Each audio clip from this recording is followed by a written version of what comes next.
You guys thought it was over, right? Oh, no, no, no. I'm pretty sure if you watched the end, you probably knew it wasn't the end. But, there is more to, Danganronpa, the Trigger Happy Havoc, or not Trigger Happy Havoc, to the very end of the game. Epilogue. I wanna go to the epilogue, right? Yes. Yeah, there's a little more. There is a light novel at the very end of this. Interesting, huh? Apparently, it is about the two ultimate despairs, Makoto Kosaba and Junko Enoshima. Don't know much about this. I actually don't know anything about this. There is a character introduction, which is hilarious, because it basically just tells you everybody I missed from the original game. Makoto, Taka, Byakuya, who's missing his glasses, right? Oh, he's replying, never mind.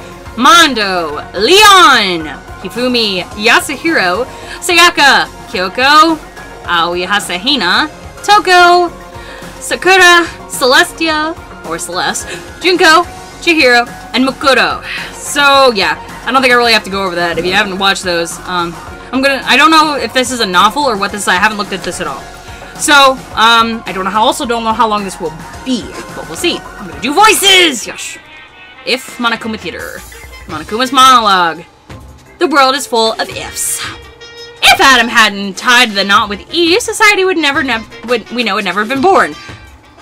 About that, there are many different variations. I'm not going to go to a religious debate here, but that's not 100% true. The world is like that everyone lives in. It's just one outcome among countless ifs, and will continue to be muddled in a world overflowing with infinite ifs. If it's what is in Miso Supia, if it's in what's in Miso Supia now. What lies beyond this point is a scary world filled of iffy stepfathers who abandon their families, and clan bottle where the inside and the outside are filled with uncertainty. But don't break it, okay? It'd be so expensive if there was no way you'd ever be able to pay me back.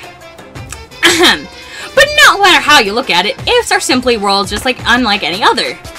No matter how hypothetical the story may be, the future is the only thing that is truly foggy. And the past is more solid than a frozen banana. You can't change a conclusion that's already happened. Even if you see a world that may have existed, it wouldn't affect the people living in reality. Because if is only if, after all. If a parallel world existed where a particular if happened, humans cannot cross the boundaries between that world easily. No matter how far if goes, it will always be the what if scenario. Do you really want to see that? You've got some sick interests. Don't you think it's an insult to Makoto and the others after the tragedy they overcame? Though, as far as I'm concerned, I'll still insult them. I wanna go, you asshole. If you're gonna look at if, I think it'd be better if you view the outside from the Klein bottle first. It might be better if you view the ending of the video game called Danganronpa Trigger Happy Havoc. Try to play it multiple times and spend your free time with Junko Enoshima at least 3 times too. It may be ideal if you collect all the items in movies too. But if you guys have come this far, I'm sure you've already done all that. No, but I already have the basic gist of it. If you hang out with Junko Enoshima, in reality, she's actually her sister, Makoto Kosaba, who is the other ultimate despair, aka the ultimate soldier, who dressed up and disguised as her so that she would eventually be betrayed, die, and Junko could run amok. However, they wouldn't even realize. So, yeah, there's some big differences. I haven't gained everything, but if you guys want more, I'll do more later. Just not right now. This is interesting, though. Still, I'd buy the game if I were you. Already done. I'd actually buy at least 2 copies if I were you. No, I'm good. The curtain lowers. All you see. Trigger Happy Havoc if. Danganronpa, the button of hope, the tragic warriors of despair. Oh. What should I do with this? Makoto Naegi was at a loss. Despite his hesitation, his situation was extremely simple and composed of 3 key factors. The first factor was Makoto was currently locked inside a school. Host Peak Academy is a school for the privileged elite. Each student attending possesses ultimate talent. We already know this. Makoto was chosen to attend Host Peak Academy by a lottery that held to select the ultimate lucky student. When he arrived his first day of school, he immediately lost consciousness, and when he woke up, he saw all the exits and windows had been sealed shut. The next factor was Monokuma, a mysterious robot bear being operated by the mastermind, and the announcement he made to all the students. You'll be living in this academy, you'll be living your whole life in this academy, he declared. If you want to leave, then you have to kill someone and become the Blackened. A strange remote-controlled robot was telling Makoto and his fellow Ultimates to start killing each other in exchange for their freedom. They learned that more than one of Monokuma existed, and that each one of them contained a bomb to prevent anyone from attacking them. On top of that, Monokuma announced that anyone who attempted to harm him will receive punishment. The third and final factor was the red button that Makoto was currently holding in his hand. The words escape button were cruelly written on the button in the marker. And the first two factors were certainly causes for panic. Makoto only seemed at a loss over the third. During his free time, Makoto noticed that the school store was open and his curiosity got the better of him. We spent a lot of time here, guys. Do you remember? Huh? Do you remember? Do you remember? He was overwhelmed by disjointed atmosphere upon entering, but his attention soon focused on a strange vending machine. The Mano machine! Yep, the words Mano machine were written on it, and it seemed to accept the strange bear pattern coins they sometimes found in the school. It seemed like a bad idea, but Makoto thought that there might be a chance the machine could dispense some way of escaping the school. And so, he inserted the only coin he had into the coin machine, and the result was the escape button mentioned earlier. There was a limit to how much you can tease us. Maybe the mastermind who trapped us here is making a cruel joke. These thoughts filled Makoto's mind and he began to feel deeply discouraged. However, there's always a chance, right?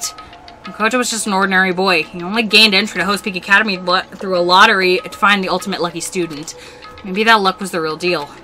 If this button is real, maybe I can let Sayaka... Makoto took a deep breath, a slow deep breath, and pressed the button.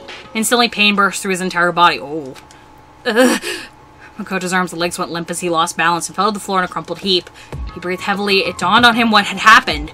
I got electrocuted? He looked at the button in his hand and noticed a small needle sticking out of it.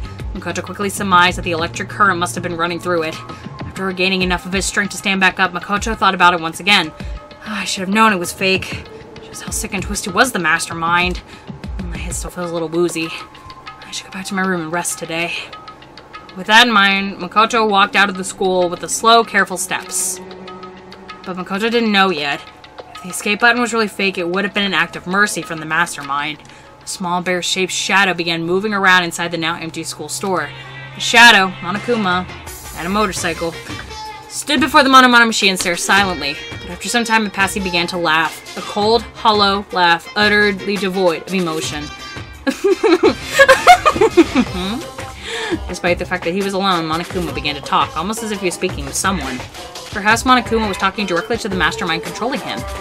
I only put that in the Mano machine because I thought it'd be interesting if at least one of the last survivors happened to win it.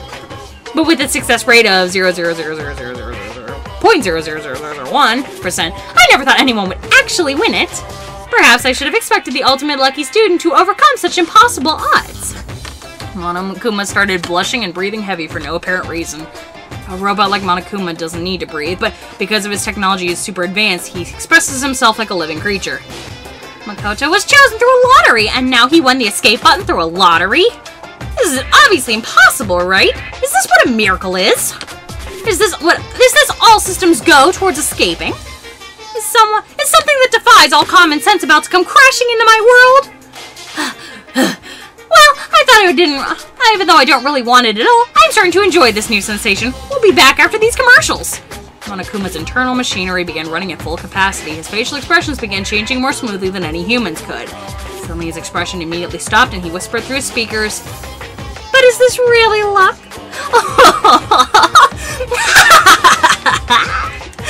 After muttering something so ominous, Monokuma's loud, screeching laughter rang jarringly through the room.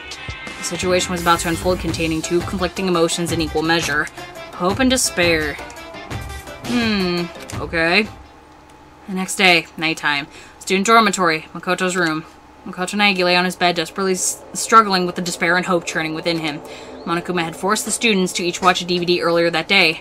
Monokuma showed a scene suggesting that his parents and little sister were in danger, and now he found himself determined to leave the school. Whoa. Oh me, oh my, guys. I don't know what's different about this. This is quite interesting, actually. Seems the other students were forced to watch shocking videos of their own. Videos so shocking that they were now determined to escape the school, too. Even if it meant sacrificing someone to do it. I don't know why there's so much plastic on my floor right now. Be right back! Oh, dear. Back again. However, it was obvious that these videos were part of Monokuma's trap. As long as a student kills someone, they are allowed to graduate and leave the academy. It seemed that the mastermind controlling Monokuma was hell-bent on making the students kill each other. But right now, Makoto is more worried about Sayaka Maizono, who had seemed to be incredibly distressed after watching her DVD. Sayaka wasn't just the ultimate pop sensation, she was also Makoto's classmate when they were back at Blackroot Junior High. Her optimism had been encouraging Makoto these past few days, and he was becoming a similar source of strength for her as well. If nothing new else, I have to at least save Sayaka. As soon as Makoto thought that, he suddenly felt a small headache. Huh? He was still reeling for being punched by Mondo the other day. Oh, I remember that! Or was it simply the side effect of being electrocuted by the escape button? As Makoto pondered these things, the pain slowly subsided, and he returned to his determined thought of escape. Anyway, we all need to work together, and... Huh? At that moment, Makoto realized his goal had changed slightly. We all need to... Ideally, it would be best if everyone survived together. However, aside from Sayaka, Makoto never met the other students before. He didn't know if they could even be trusted in the first place. But at that moment, he trusted them without even an ounce of suspicion. He believed that they were worth helping, even at the cost of his own life. Just like Sayaka. Does this mean... Wait, is this if scenario if he knew that that he had gone to school with everybody and that he was friends with everybody and that... I don't even know! This is weird. Why? The headache struck again. As if the blood vessels in his brain were being individually sliced open. That's a beautiful image. Why did I just think that I could trust the others as much as I trust Sayaka? Makoto tried to figure out why his thought processes suddenly changed. Something was wrong. The throbbing pain in his head seemed to synchronize with the feeling that something was approaching him. A ray of light began to form within the dark recesses of his own mind. The doorbell rang. Someone's here? Hikuka got out of bed, but it was only made the headache worse. With no concern for his safety, Makoto carelessly opened the door and came face to face with... Ah! Why did I do this again? Ugh. Hold on a sec, guys. Okay. And face to face with Sayaka. I'm really sorry to come by so late. Sayaka, the pain. What are you doing out so late? The moment he saw her face, the pulsating pain in Makoto's head began to accelerate. He felt like the world was being torn apart from the inside out. Sorry to bother you, but, something really weird just happened, and... Makoto? What's wrong? You don't look so well. Sayaka was pale and had been trembling when she came to Makoto's room, but she seemed surprised to see that his complexion was worse than her own. Yeah, I'm fine. It's just... my head. Makoto couldn't finish the sentence. His eyes rolled back in his head as he lost consciousness and slowly fell to the floor. As Sayaka's beautiful voice let out a scream, she stood over Makoto's body. Oh, goodness. The next day, the nurse's office.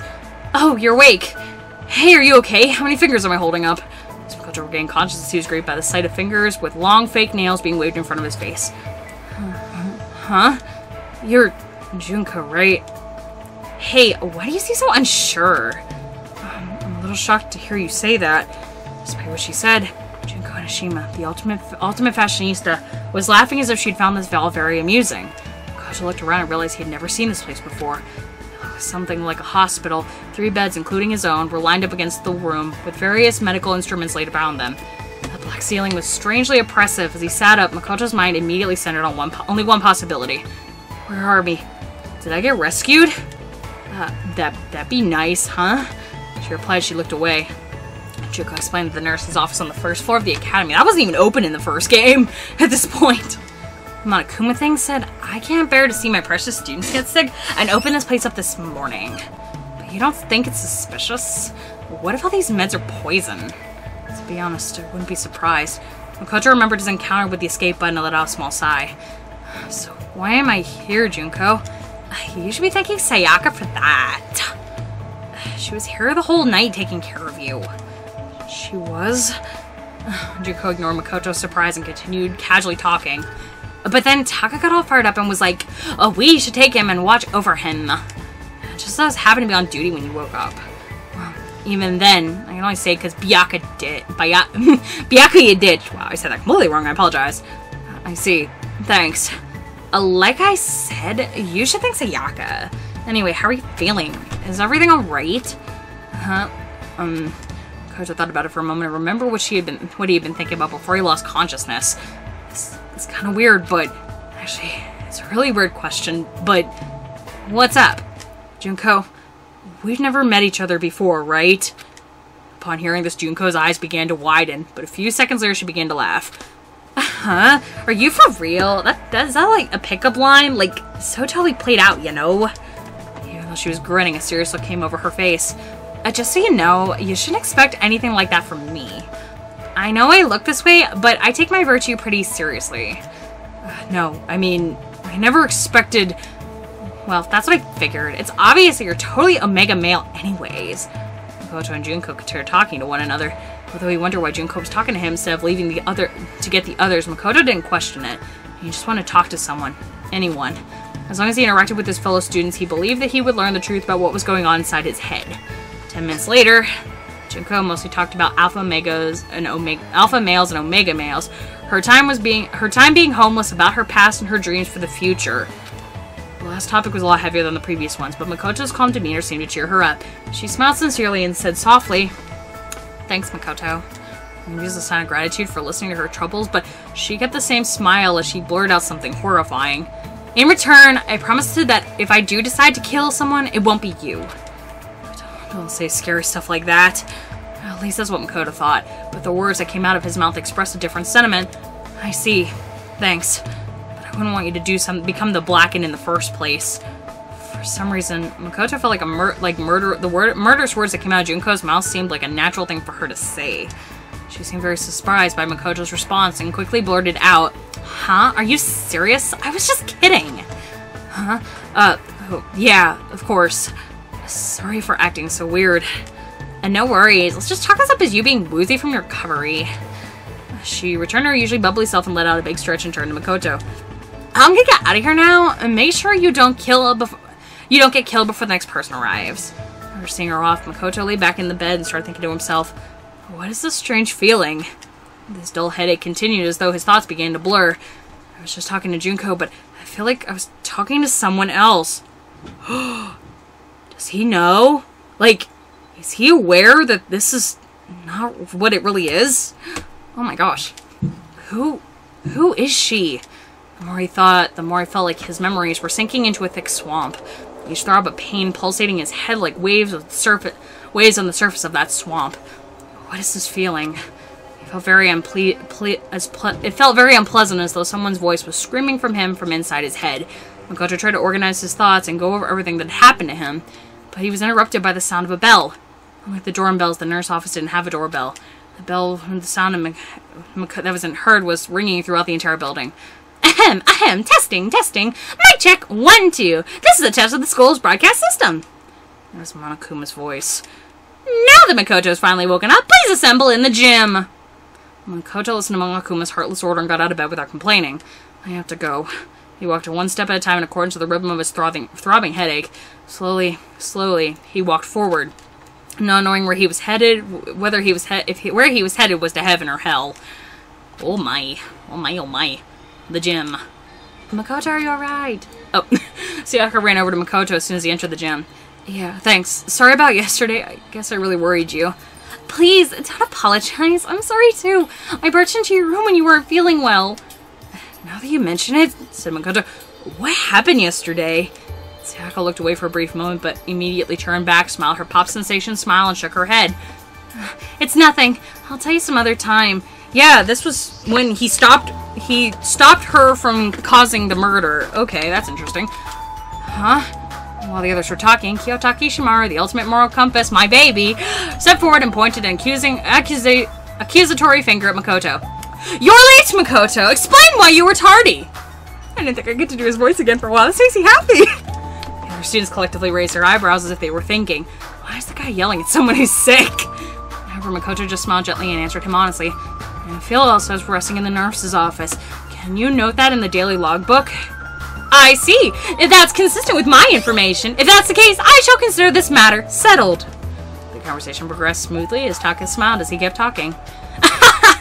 "I take full responsibility for recording it. You just focus on recovery. If you ever feel ill, please report to the health committee." It seems we'll need to appoint health committee members after this meeting, though. Taka walked away, mumbling to himself as he opened the daily logbook he found in the academy supply room. Celestia Ludenberg, the ultimate gambler, saw the whole conversation and walked up to Makoto.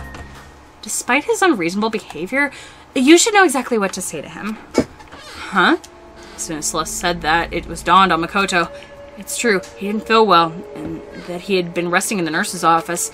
But when Taka asked him why he was late, even though he should have already known the reason, Makoto didn't feel annoyed or disappointed at all. As if he expected Taka to say that. Makoto felt strange that he had accepted Taka's personality so quickly. He couldn't understand why he asked Taka to do something as unnecessary as recording in the daily logbook in the first place.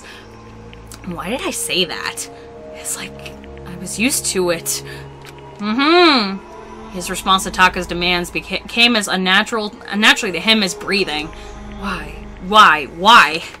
Every time he tried to think about it, his headache grew even worse. As Makoto struggled to think through the pain of his headaches, a black and white stuffed animal jumped out from behind the gym's podium and began twirling as if it just spoken in a cheerful voice. I cannot speak, I apologize. Hey guys, is everyone here? It sounds as if he was about to lead the students on a field trip, but not a single one of them had a smile on their faces. What is it this time? Oh. Are we gonna hijack a cruise ship and run into a giant worm? Of course, there was one expectation. Yasuhiro Hagakure, the ultimate clairvoyant, still believed that this current situation was some kind of planned event. Monokuma just ignored him and continued to address the students in his adorable voice. Today I'm going to tell you about our wonderful academy system. System sure sounds like a great word, don't you think? It reeks of danger, just like a bear. I want all of you to trample over deaths of your friends and grow up to have hardened hearts. It's good to be a little naughty. I want you all to grow poisonous personalities. After making his nonsensical introduction, Monokuma moved on to the next topic. With this, he was providing a detailed explanation of the most vile system in the school. Class trial. Now, you can't just kill someone. You gotta kill someone without anyone else finding out you did it. Monokuma talked about his horrible graduation program with casual indifference. But because a killing hadn't happened yet, his lecture didn't install any despair in the students. As long as the killings never occurred, there'd be no point to the class trial. But no one really could say that killing wasn't going to happen. As the students' suspicions began to rise, Monokuma continued explaining the class trial until... Oh, wait, hold on a second. As Monokuma began to explain the executions that would serve as punishment, one girl stepped up. Junko? As soon as he saw how angry she was, the rhythm of Makoto's headache began to change slightly. You're freaking insane, you know that? The girl continued to complain angrily. She seemed completely different from the smiling person Makoto saw in the nurse's office. Was Junko always like that? No, she's different. That's how Junko acts, but... Is this person really Junko? Wait, what am I thinking? As Makoto struggled with his headache and confusion, Monokuma and the girl continued to argue. What? Are you saying you're not going to participate in the trial? Only punishment awaits such blasphemy. What punishment? I don't know, throw you in a deep, dark, scary prison or something. Oh, okay. Nobody's been killed yet because Sayaka didn't get to, because Makoto passed out, so she didn't get to stay in his room. This is where Junko's gonna get killed, huh? Or Makoto being Junko. Different. The strange feeling he had now had was directed at Monokuma. Prison? No. They aren't that kind. A series of images flashed in Makoto's mind. At the first, he thought it was some kind of parade, but he quickly realized it was a mistake. What looked like lights were actually buildings engulfed in flames. The red decorating this scene seemed to have come from human bodies. Despair. It wasn't confined to the academy or even to Japan. An image of worldwide death and destruction flooded Makoto's brain, even with every throb of his headache. I've seen this before. Besides the indescribable violence taking place in all these images, there was only one thing they had in common. Who are they? They're rampaging terrorists wearing black and white masks were wreaking havoc in these images. They took everything. Money, valuables, lives, families, dignity, the past, the future, and possibly even hope. The masks these terrorists were wearing perfectly resembled the face of the stuffed animal arguing with the student before him. Shut the hell up! Say whatever you want. I'm not going to be a part of this. Don't be so selfish. You're the one being selfish. Kill whoever you want. It's got nothing to do with me. The evil standing before me, I'm trembling with fear. But I won't give in to such evil. It's my style to stick it out and resist it till the very end. If you really want to get out of here, you just have to go through me first. Monokuma swung his arm wildly as he charged at the girl with waddling steps, but the girl stomped on the self-proclaimed headmaster of the academy. Oh dear, what's gonna happen? Oh my gosh, this is different. Yeah! Are you enjoying yourself now? Hidden beneath the girl's foot, Monokuma looked up in the girl's cold eyes and calmly asked, "Are you?" "Huh? Violence against Headmaster Monokuma is not allowed. You violated a school regulation." At that moment, a chill ran down Makoto's spine. She's gonna get killed. Monokuma's words sounded very threatening to him. If it wasn't prediction or guess, it was as if he knew the danger Monokuma posed from the start. If this continues, Junko's going to... His mind didn't fully grasp the situation unfolding in front of him. By the time he realized he was about to remember something, he was already running forward. Junko? The impact of his feet combined with the rhythm of his headache sent his brain and heart into panic. No, she's different. She's... "I invoke the mighty summon spell! Help! To me, godly spear of Gunyear!" Monokuma wiggled beneath the girl's foot and let out a scream. At the exact moment, Makoto charged at her and screamed out, "Makoto, watch out!" "Huh?" The girl dressed as Junko Nashima widened her eyes in shock. As if to evade the charging Makoto, she jumped back with agility unheard of in teenage high school girls. And then, right at that moment, countless spears pierced the spot where she was standing just a split second ago. All the students, including the girls, stared wide-eyed at the sudden turn of events. Spheres were too many of them to count, shot out of the with binding speed from mechanisms installed in the floor and walls of the gym. However, Makoto was unable to notice this. Why'd I call Junko? Makoto? As if the thought entered his mind, a sharp and sudden impact struck his side, following an intense deathly pain that ran down his spine through this entire... Oh, he got hit? Oh, man! Wow! The spear stabbed his side, instantly tore into his flesh shreds, and shot back out, coated in blood and other... Oh my god! At that moment, the black fog that had engulfed Makoto's mind was consumed by death itself. As his consciousness slowly faded, he remembered everything. Because of the electric jolt and the chemical compound from the escape button, because of that button he had found by chance, Makoto Nagi managed to escape. He escaped this hopeless game where he and his fellow students had their memories stolen. They were forced to kill each other. Of course, escape also what led him to current life-or-death predicament. In the end, perhaps he only escaped from one despair to fall into another. At the same time, his actions had unintended consequences for one person. The girl, living as a false identical as her beloved little sister, Junko Enoshima. Makoto Akasaba, the ultimate soldier and member of Ultimate Despair. Her past, her future, perhaps hope itself, was on a path to despair. Wow. Wow. Oh my gosh. Okay, this is really interesting. Oh boy, okay. So as the curtain falls on Makoto's story for now. From this point on, the story is about a certain girl. Oh, it's about Makoto! Okay, so this story is about if Makoto saved Makoto, knowing she is Makoto, and what happens after they find out, and oh my gosh, if their plans totally got ruined. Oh my gosh, that's a great idea for a story! A girl who's more pitiful than anyone else in this sealed-off academy. A new curtain opens with new despair shall rise. Oh my. The time had certainly stopped for Makoto Ikasaba. It was as if everything around her had frozen perfectly still. In the past, she was known as the Ultimate Soldier. She had experienced these feelings before, during her time with the mercenary group Fangirl, in situations where she was surrounded by hopeless numbers of enemies within jungles or desert ruins. Charging enemies seemed as though they were frozen in time, which allowed her to claim a decisive victory in her battles. But this wasn't a battlefield, so why did this sensation activate once again? In order to understand what had happened, Makoto slowly tried to assess the current situation from within this frozen world. Junko and Makoto were separate with both children of despair, but Junko Nashima, the true ultimate despair, harbors a far deeper darkness within her. Excuse me. Though their last names may be different, Makoto is Junko's older sister, connected by the bonds of blood. She cooperated with Junko's hopeless plans and impersonated her under the pretense of participating in the killing game alongside her classmates. According to the plan, Makoto, who was supposed to oppose Monokuma, who her sister was controlling, and be locked in a dungeon as punishment. Isolated from the others, she would then escape the dungeon and perform various acts intended to deprive the students of hope. That was the real story? Oh my gosh. That was the role she had been assigned.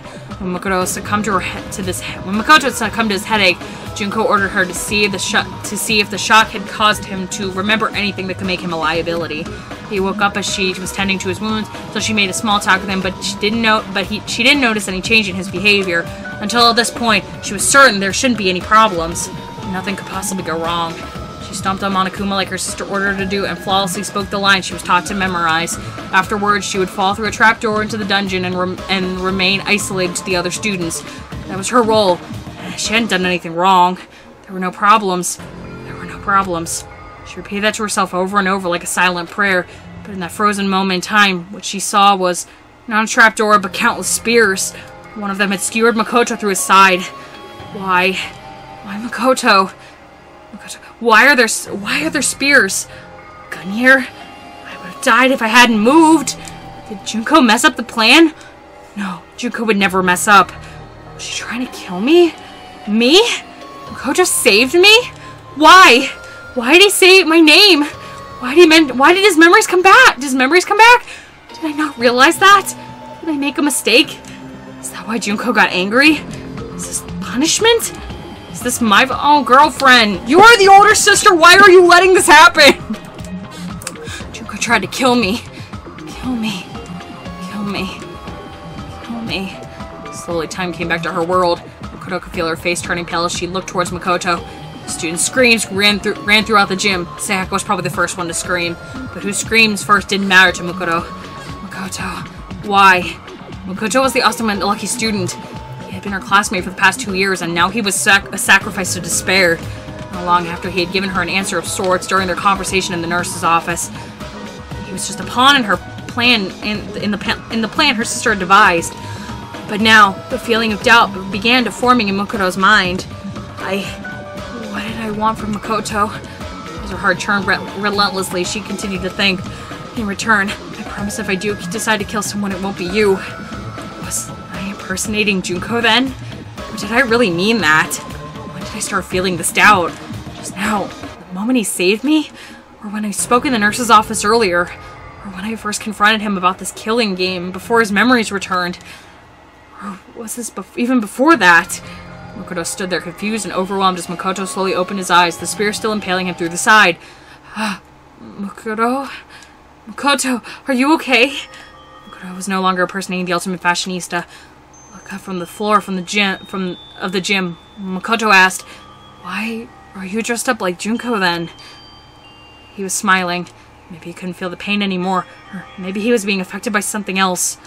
Regardless, Makoto ignored the fact that he was dying and just to give Makoto a warm smile. I'm glad you're safe, Makoto. As soon as she heard Makoto's weak, fading voice, something inside Makoto snapped. From within that shell of despair she had built up, an intense emotion began flowing out. No, this is all wrong. She couldn't hold back that emotion any longer. No. For the first time in her entire life, Makoto unleashed a scream into the world. Oh my gosh, girlfriend. As Makoto fell to her knees, clutching her head, a small shadow started walking towards her back. The stuffed animal had been under her foot. Monokuma. His claws were extended, and he was no longer walking with his usual waddle. Indeed, he was moving like a beast, silently stalking its prey as he slowly advanced within his target's blind spot. He inched closer to Makoto. Monokuma raised his razor-sharp claws, crouching on his haunches, and suddenly leapt towards the back of her neck. However, just before those claws could reach the paralyzed Makoto, the dark shadow moved from the side and swatted those claws away with one blow. His lunge deflected, Monokuma was sent flying back in the air, spinning wildly before crashing into the wall. Damn you. What are you trying to do? Oh. I didn't even realize that. Sakura Ogami, the ultimate martial artist, had just prevented another tragedy. She stood before Monokuma and addressed him in a loud, booming voice. Not only did you attempt to kill Junko for violating school regulations, you even attacked Makoto, who had nothing to do with this. If you plan to continue acting in such a savage manner, there's no reason for us to play along with your game. Yakuya Togami, the ultimate affluent progeny, smirked condescendingly at Sakura. A fool. Only one could say you've now violated school regulations with your senseless actions. He looked as if he honestly did not care if his fellow students lived or died at all. Well, she merely deflected the headmaster's... Oh, that was Celeste. Well, she merely deflected the headmaster's attacks just now, so I do not think it truly counts as an act of violence. Like Byakuya, Celeste seemed unfazed as she chided with him over his words. However, the banter between the two was enough to stir the students into action. Makoto! Sakura's the first to run towards Makoto, who was bleeding from his stomach. But Monokuma stopped her, shouting at the tone of voice that seemed completely out of character. Be careful! Don't get too close to those two! Startled by Monokuma's desperate tone, Sayaka and the others stopped moving almost almost instinctively. The other students looked around at each other. Instead of his usual playful gait, Monokuma walked towards them with deliberate, methodical steps. And then he suddenly blurted out something that took everyone, including Makoto Ikosaba, by surprise. I'm sure you're probably confused by the sudden turn of events, but I want you guys to work together! Huh? As Makoto slowly turned her head towards Monokuma, he pointed at her and yelled, Makoto Ikosaba and her accomplice, Makoto Naegi, are the terrorists responsible for locking you inside this academy! Once again, time for stop from Makoto. But this time, she wasn't the only one affected. Everyone seemed to be frozen in shock. After a few seconds of silence, Aoi Asahina, the ultimate swimming pro, spoke first. Huh? You're kidding, right? I mean, Makoto is a terrorist? That's impossible! And who's Makoto anyway? I mean, that's Junko! Monokuma began to slowly explaining to Aoi. The real Junko must be in prison somewhere in this school. Worst case scenario, she might be killed. Makoto must have researched which one of you would be the easiest for her to impersonate, and hid among you by pretending to be her. She was probably trying to make sure the killing game went more smoothly. Suddenly, Monokuma's hands and feet began jerking in an awkward motion as he looked to the other students and introduced himself. I am Bishiki Madarai, the ultimate hacker. I'm your upperclassman. I hacked into the academy from the outside. I was finally able to take control of Monokuma's body just a little while ago. Control whom? From the head of the terrorist organization that's controlling the robot from the outside. What? What are you saying, Junko? Makoto trembled as she heard the words coming out of Monokuma's mouth. For a brief moment, she clung to the hope that her sister wasn't trying to kill her, but as soon as that hope was born, it was immediately consumed by despair. Junko had power to transform hope into despair. She would never let anyone hack her that easily. There was only one explanation. Junko Nishima was pretending to be someone named Bishiki in order to frame Makoto and Makoto. It was as though Junko was using Makoto's survival as a branching path to lead the students into a different despair. Monokuma continued to lead the students in... Monokuma continued talking, letting the students... telling the students more lies designed to prod them into action.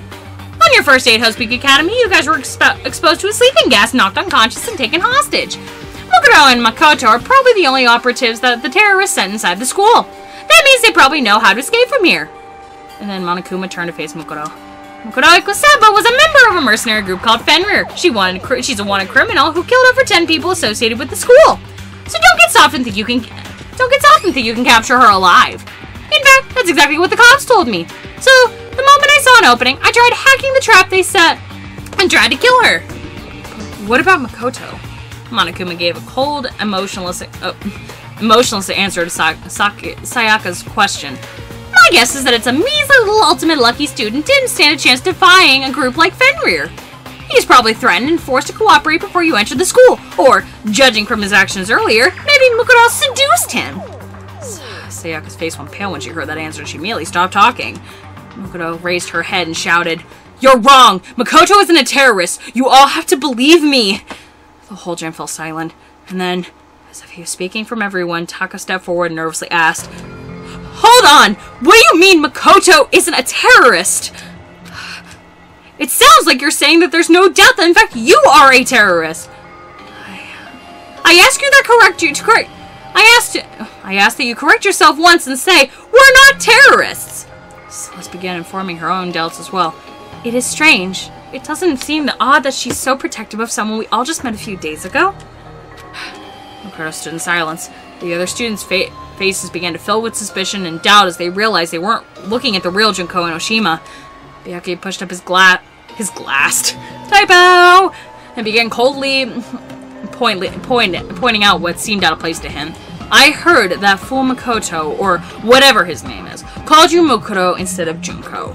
How would Makoto know that your name is really Makoto if he just met you not that long ago? I also heard of Fenrir. Continued Byakuya. As I recall, its members have a tattoo somewhere on their body. Instinctively, Byakuya's words put Makoto into a calm state of mind. In hostile situations, her defensive reflexes of the ultimate soldier often manifested themselves.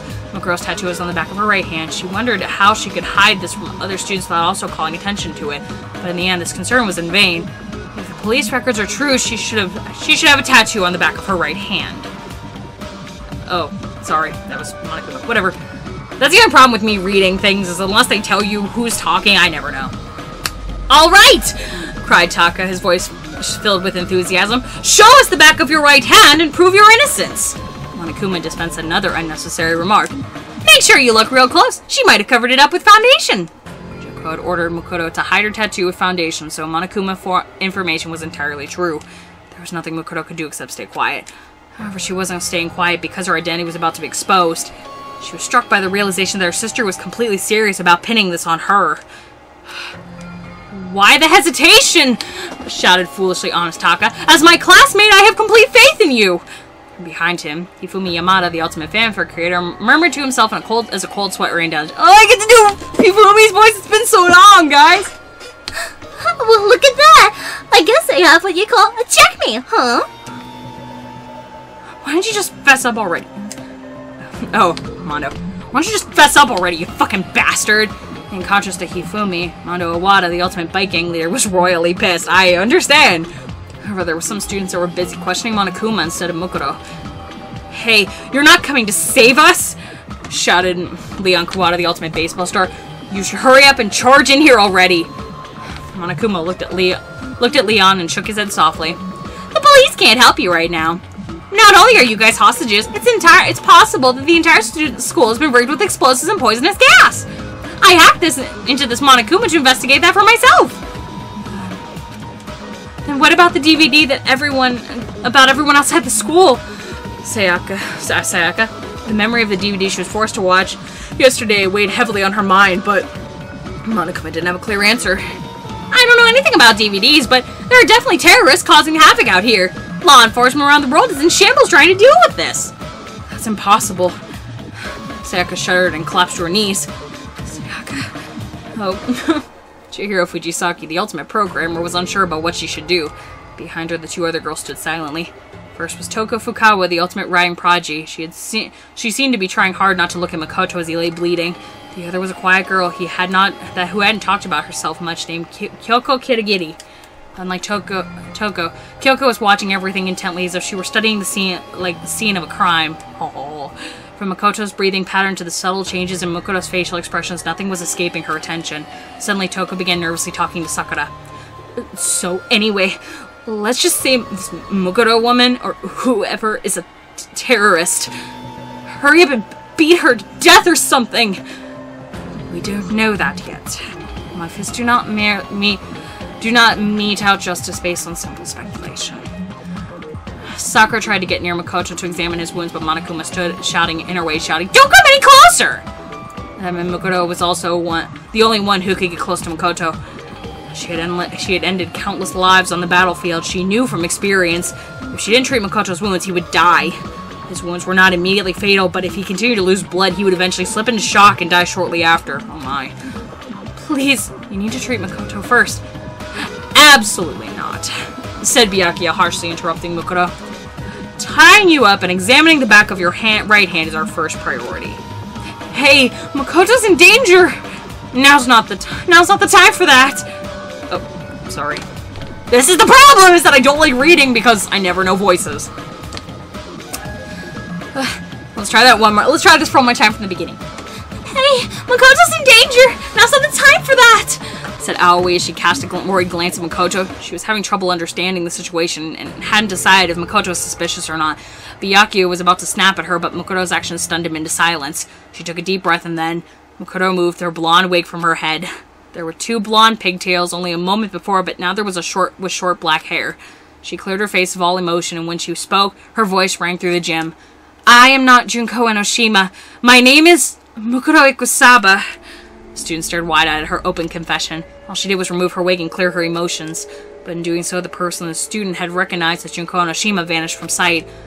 The terrorist that had taken her place in her place continued to speak in a calm, stoic tone.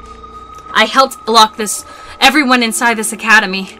So the confession on a seaside cliff moment oops. Fucking meh. The confession on the seaside cliff moment has finally arrived. Hifumi blurted out. Whoa, what? Wigs are against school regulations, Junko. I mean, Makoto? As if stirred by their cries of excitement, the other students began clamoring among themselves. Huh? So Yasuhiro, so Makoto's wounds are, like, real? Does that mean that stuff about terrorists and whatever is all real too? So everything that happened the past few days wasn't a staged events? As if the reality of the situation began dawning on Yasuhiro, all Leon could say to him was, shut the hell up. Byakuya remained calm and addressed Makoto in a condescending manner. What does your group want? If you were after money, wouldn't you have already tried to negotiate with me? Of course, I'd rather let them die than surrender to your ransom demands. Our purpose is to fill the world with despair. Byakuya scoffed at this notion and began to speak once again. I see. Monokuma said something similar. So that ideology is what fuels your terrorism. If it's true, if you did anything to me, you would certainly fill the world with despair. But obviously, that would be impossible for you. Oh, we couldn't believe what Byakuya was saying and frowned as she muttered, How self-centered can you be? After confirming that Byakuya had no more questions for her, Makoto looked at Makoto, whose breathing had slowed, and let her voice show some emotion. But Makoto has nothing to do with this! You can't believe what Monokuma says! What did you say, bitch? Shouted Mondo. I don't know what the hell you're talking about. You're a terrorist, just like Monokuma said. Makoto looked away from Mondo and continued speaking. That's true, but Makoto isn't involved at all. Celeste coldly brushed her objection aside. I do not think trying to protect him would do you any good. After all, we heard Makoto call you by your real name. She had no words. There was nothing she could say to protect Makoto, even though Makoto was truly innocent. Though Makoto was the ultimate soldier, her powers were largely limited to battle, and even a normal high school student could outwit her when it comes to debates and negotiation. If she were really the ultimate negotiator, she might be able to convince them that their memories had been erased. But in her current situation, even if she tried to bring up their memory loss, they'd think it was a desperate excuse. Even Makoto knew that. But if she didn't know what to say, she still didn't know what to do. Okay, we're gonna cut the episode off here for now, and we will find out what happens in the next episode, and we'll just end it right there. I hope you guys are having a fantastic day. Please like, comment, subscribe for more videos like this every other day. I'll talk to you guys later, right? Bye.